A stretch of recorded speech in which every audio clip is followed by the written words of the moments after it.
विक्रम वेताल की 1 से लेकर 15 तक की कहानी हमने पहले लोड कर रखी है, पहले उसे सुन लें। आज 16वीं कहानी, जिसका शीर्षक है सबसे बड़ा काम किसका। वेताल विक्रम को कहानी सुनाता है। हिमाचल पर्वत पर गंधर्वों का एक नगर था, जिसमें जीमूत केतु नामक राजा राज करता था। उसके एक लड़का था जिसका नाम जीमूत वाहन था।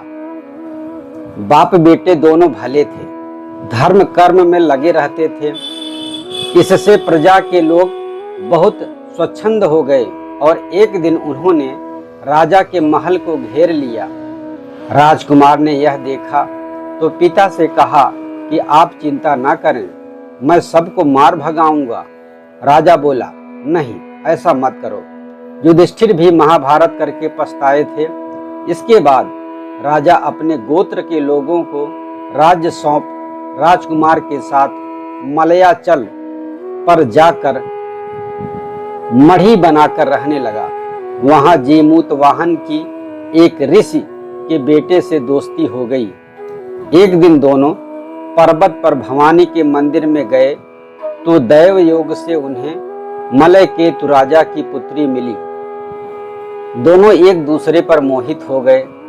जब कन्या के पिता को मालूम हुआ तो उसने अपनी बेटी से उनका विवाह कर दिया।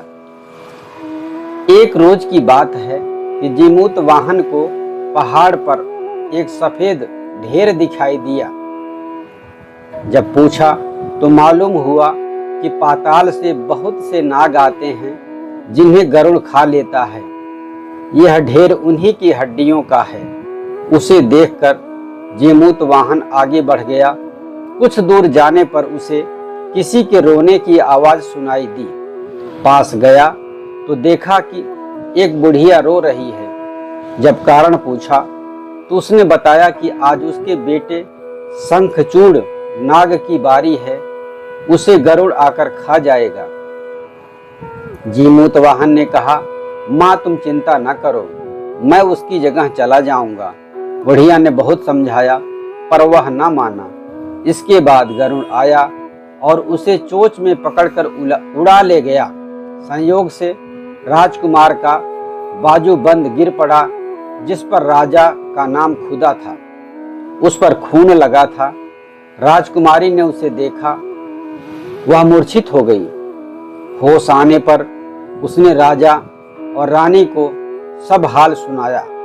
वे बड़े दुखी हुए और जीमूत वाहन को खोजने निकले। तभी उन्हें शंखचूड़ मिला।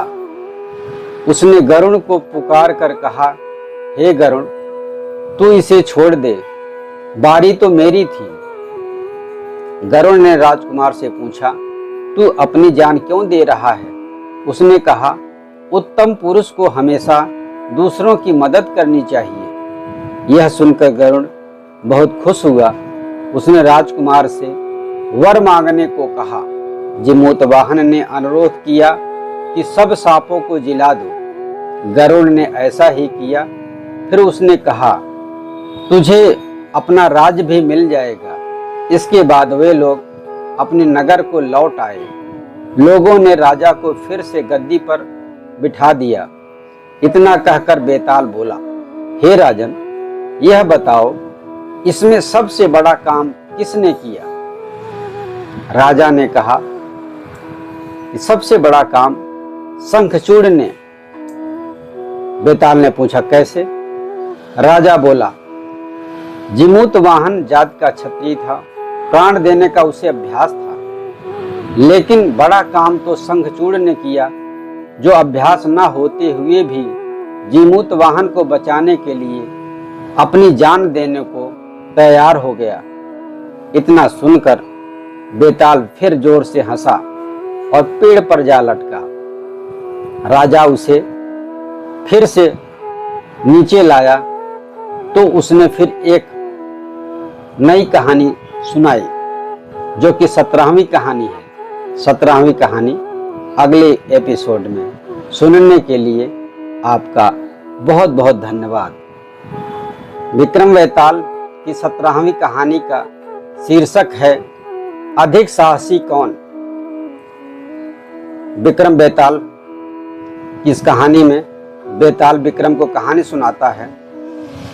चंद्रशेखर नगर में रत्नदत्त नाम का एक सेठ रहता था।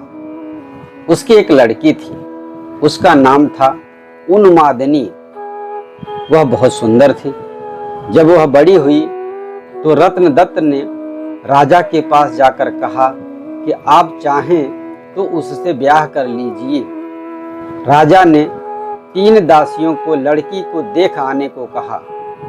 उन्होंने उन्मादिनी को देखा तो उसके रूप पर मुग्ध हो गईं।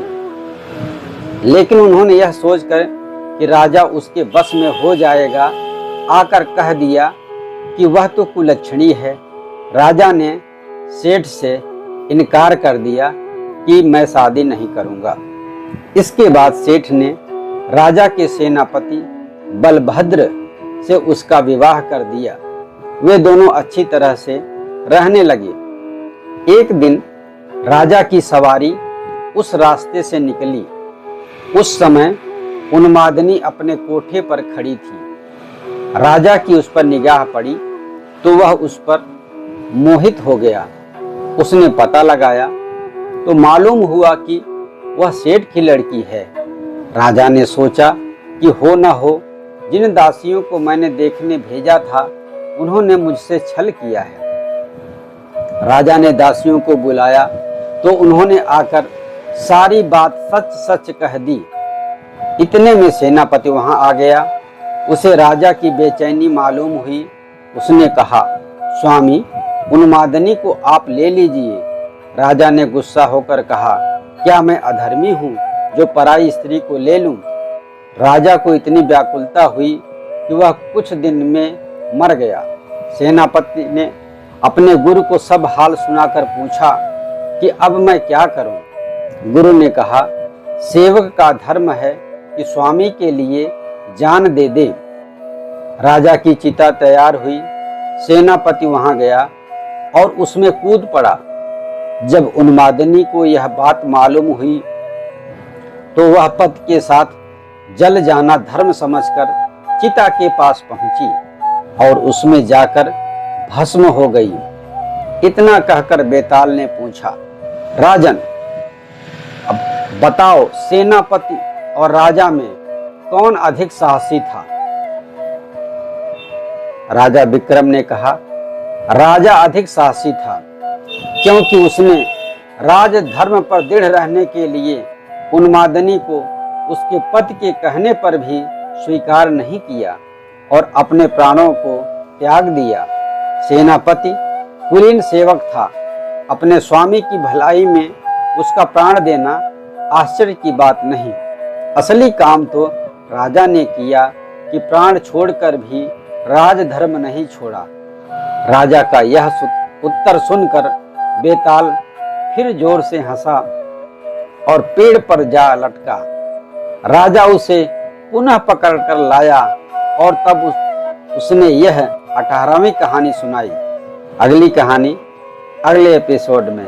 सुनने के लिए आपका बहुत बहुत धन्यवाद। विक्रम बेताल की 18वीं कहानी का शीर्षक है विद्या क्यों नष्ट हुई। विक्रम बेताल की इस कहानी में बेताल विक्रम को कहानी सुनाता है कि उज्जैन नगरी में महासेन नाम का राजा राज करता था। उसके राज्य में वासुदेव शर्मा नाम का एक ब्राह्मण रहता था, जिसके गुड़ाकर नाम का बेटा था। गुड़ाकर बड़ा जुआरी था। वह अपने पिता का सारा धन जुए में हार गया। ब्राह्मण ने उसे घर से निकाल दिया। वह दूसरे नगर में पहुंचा। वहां उसे एक योगी मिला। उसे हैरान देखकर उसने कारण पूछा तो उसने सब बता दिया। योगी ने कहा, लो पहले कुछ खा लो। गुड़ाकर ने जवाब दिया, मैं ब्राह्मण का बेटा हूँ, आपकी भिक्षा कैसे खा सकता हूँ। इतना सुनकर योगी ने सिद्धि को याद किया। वह आई। योगी ने उससे आवभगत करने को कहा। सिद्धि ने एक सोने का महल बनवाया और गुड़ाकार उसमें रात को अच्छी तरह से रहा। सवेरे उठते ही उसने देखा कि महल आदि कुछ भी नहीं है। उसने योगी से कहा, महाराज, उस स्त्री के बिना अब मैं नहीं रह सकता। योगी ने कहा, वह तुम्हें एक विद्या प्राप्त करने से मिलेगी और वह विद्या जल के अंदर खड़े होकर मंत्र जपने से मिलेगी। लेकिन जब वह लड़की तुम्हें मेरी सिद्धि से मिल सकती है तो तुम विद्या प्राप्त करके क्या करोगे? गुड़ाकार ने कहा, नहीं, मैं स्वयं ऐसा करूंगा। योगी बोला, कहीं ऐसा ना हो कि तुम विद्या प्राप्त ना कर पाओ और मेरी सिद्धि भी नष्ट हो जाए। पर गुड़ाकार न माना। योगी ने उसे नदी के किनारे ले जाकर मंत्र बता दिए और कहा कि जब तुम जप करते हुए माया से मोहित होगे तो मैं तुम पर अपनी विद्या का प्रयोग करूंगा। उस समय तुम अग्नि में प्रवेश कर जाना। गुड़ाकर जप करने लगा। जब वह माया से एकदम मोहित हो गया तो देखता क्या है कि वह किसी ब्राह्मण के बेटे के रूप में पैदा हुआ है। उसका ब्याह हो गया है, उसके बाल बच्चे भी हो गए हैं। वह अपने जन्म की बात भूल गया। तभी योगी ने अपनी विद्या का प्रयोग किया।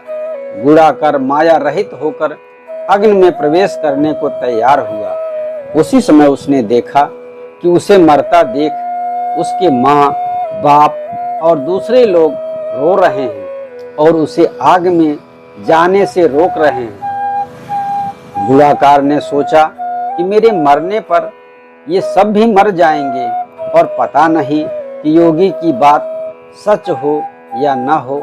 इस तरह सोचता हुआ वह आग में घुसा तो आग ठंडी हो गई और माया भी शांत हो गई। गुड़ाकर चकित होकर योगी के पास आया और उसे सारा हाल बता दिया। योगी ने कहा, मालूम होता है कि तुम्हारे करने में कोई कसर रह गई। योगी ने स्वयं सिद्धि की याद की पर वह नहीं आई। इस तरह योगी और गुड़ाकर दोनों की विद्या नष्ट हो गई। इतनी कथा कहकर बेताल ने पूछा, राजन, यह बताओ कि दोनों की विद्या क्यों नष्ट हो गई? राजा बोला, इसका जवाब साफ है। निर्मल और शुद्ध संकल्प करने से ही सिद्धि प्राप्त होती है। गुड़ाकर के दिल में शंका हुई कि पता नहीं योगी की बात सच होगी या नहीं। योगी की विद्या इसलिए नष्ट हुई कि उसने अपात्र को विद्या दी। राजा का उत्तर सुनकर बेताल फिर जोर से हंसा, पेड़ पर जा लटका। राजा वहां गया और उसे फिर से नीचे लेकर चला तो उसने अगली कहानी यानी 19वीं कहानी सुनाई। अगली कहानी अगले एपिसोड में सुनने के लिए आपका बहुत बहुत धन्यवाद। विक्रम बेताल की 19वीं कहानी का शीर्षक है, पिंडदान का अधिकारी कौन? बेताल विक्रम को कहानी सुनाता है कि वक्रलोक नामक नगर में सूर्यप्रभ नाम का राजा राज करता था। उसके कोई संतान न थी। उसी समय में एक दूसरी नगरी में धनपाल नाम का एक साहूकार रहता था। उसकी स्त्री का नाम हिरण्यवती था और उसके धनवती नाम की एक पुत्री थी। जब धनवती बड़ी हुई तो धनपाल मर गया और उसके नाते रिश्तेदारों ने उसका धन ले लिया। हिरण्यवती अपनी लड़की को लेकर रात के समय नगर छोड़कर घर से बाहर चल दी। रास्ते में उसे एक चोर सूली पर लटकता हुआ मिला। वह मरा नहीं था। उसने हिरण्यवती को देखकर अपना परिचय दिया और कहा, मैं तुम्हें 1000 असरफियां दूंगा, तुम अपनी लड़की का ब्याह मेरे साथ कर दो। हिरण्यवती ने कहा, तुम तो मरने वाले हो, तुम्हारे साथ कैसे विवाह कर दें? चोर बोला, मेरे कोई पुत्र नहीं है और निपुते की परलोक में सदगति नहीं होती। अगर मेरी आज्ञा से और किसी से भी इसके पुत्र पैदा हो जाएगा तो मुझे सद्गति मिल जाएगी। हिरण्यवती ने लोभ के वश होकर उसकी बात मान ली और धनवती का ब्याह उस चोर के साथ कर दिया। चोर बोला, इस बरगद के पेड़ के नीचे असरफियां गड़ी हैं, सो तुम उसे ले लेना और मेरे प्राण निकलने पर मेरा क्रियाकर्म करके तुम अपनी बेटी के साथ अपने नगर में चली जाना। इतना कहकर चोर मर गया। हिरण्यवती ने जमीन खोदकर असरफियां निकाली, चोर का क्रियाकर्म किया और अपने नगर में लौट आई। उसी नगर में वसुदत्त नाम का एक गुरु था, जिसके मन स्वामी नाम का एक शिष्य था। वह शिष्य एक वेश्या से प्रेम करता था। वेश्या उससे 500 असरफियां मांगती थी। वह कहां से ला कर देता। संयोग से धनवती ने मन स्वामी को देखा और वह उसे चाहने लगी। उसने अपनी दासी को उसके पास भेजा। मन स्वामी ने कहा, मुझे 500 असरफियां मिल जाएं तो मैं एक रात धनवती के साथ रह सकता हूँ। हिरण्यवती राजी हो गई। उसने मन स्वामी को 500 असरफियां दे दी। बाद में धनवती के एक पुत्र उत्पन्न हुआ। उसी रात शिवाजी ने सपने में उन्हें दर्शन देकर कहा, तुम इस बालक को 1000 असरफियों के साथ राजा के महल के दरवाजे पर रख आओ। माँ बेटी ने ऐसा ही किया। उधर शिवजी ने राजा को सपने में दर्शन देकर कहा, तुम्हारे द्वार पर किसी ने धन के साथ लड़का रख दिया है, तुम उसे ग्रहण करो। राजा ने अपने नौकरों को भेजकर बालक और असरफियों को मंगा लिया। बालक का नाम उसने चंद्रप्रभ रखा। जब वह लड़का बड़ा हुआ तो उसे गद्दी सौंपकर राजा काशी चला गया और कुछ दिन बाद मर गया। पिता के ऋण से उऋण होने के लिए चंद्रप्रभ तीर्थ करने निकला।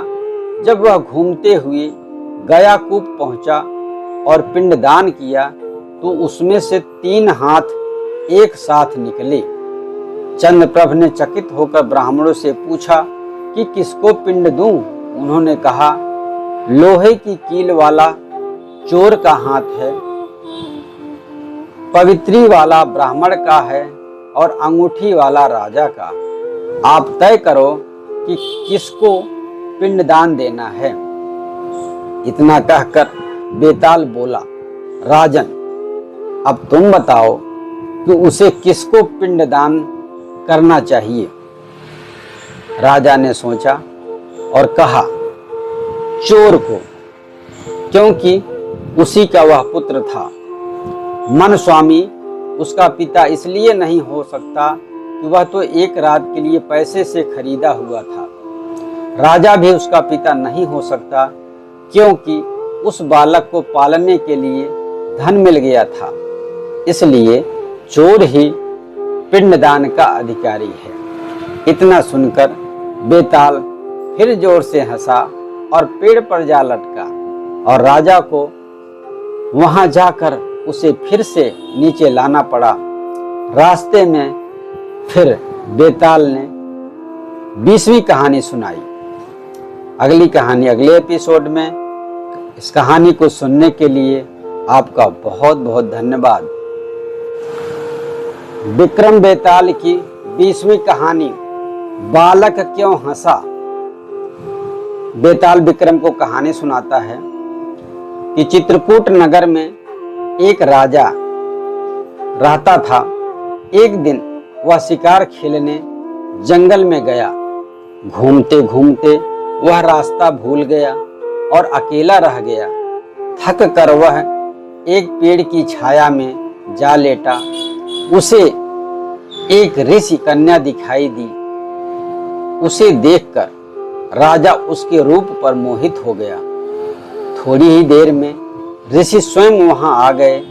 ऋषि ने पूछा, तुम यहाँ कैसे आए हो? राजा ने कहा, मैं शिकार खेलने आया हूँ। ऋषि बोले, बेटा तुम क्यों जीवों को मारकर पाप कमाते हो। राजा ने वादा किया कि मैं अब कभी शिकार नहीं खेलूंगा। खुश होकर ऋष ने कहा, तुम्हें जो मांगना हो मांग लो। राजा ने ऋष कन्या मांगी। ऋष ने खुश होकर दोनों का विवाह कर दिया। राजा जब उसे लेकर चला तो रास्ते में एक भयंकर राक्षस मिला। बोला, मैं तुम्हारी रानी को खा जाऊंगा। अगर चाहते हो कि वह बच जाए तो 7 दिन के भीतर एक ऐसे ब्राह्मण पुत्र का बलिदान करो जो अपनी इच्छा से अपने को दे, और उसके माता पिता उसे मारते समय उसके हाथ पैर पकड़ें। डर के मारे राजा ने उसकी बात मान ली। वह अपने नगर को लौटा और अपने दीवान को सब हाल कह सुनाया। दीवान ने कहा, आप परेशान ना हो, मैं उपाय करता हूँ। इसके बाद दीवान ने 7 बरस के बालक की सोने की मूर्ति बनवाई और उसे कीमती गहने पहनाकर नगर नगर और गांव गांव घुमवाया। यह कहलवा दिया कि जो कोई 7 बरस का ब्राह्मण का बालक अपने को बलिदान के लिए देगा और बलिदान के समय उसके माँ बाप उसके हाथ पैर पकड़ेंगे, उसी को यह मूर्ति और 100 गांव मिलेंगे। यह खबर सुनकर एक ब्राह्मण बालक राजी हो गया। उसने माँ बाप से कहा, आपको बहुत से पुत्र मिल जाएंगे, मेरे शरीर से राजा की भलाई होगी और आपकी गरीबी मिट जाएगी। माँ बाप ने मना किया, पर बालक ने हठ करके उन्हें राजी कर लिया। माँ बाप बालक को लेकर राजा के पास गए। राजा उन्हें लेकर राक्षस के पास गया। राक्षस के सामने माँ बाप ने बालक के हाथ पैर पकड़े और राजा उसे तलवार से मारने को हुआ।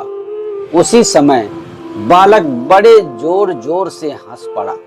इतना कहकर बेताल बोला, हे राजन, यह बताओ कि वह बालक क्यों हंसा।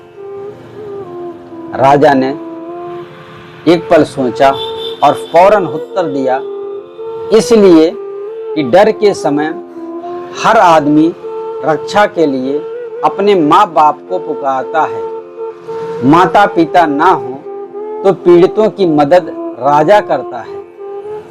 राजा ना कर सके तो आदमी देवता को याद करता है। पर यहाँ तो कोई भी बालक के साथ ना था। माँ बाप हाथ पकड़े हुए थे। राजा तलवार लिए खड़ा था और राक्षस भक्षक हो रहा था।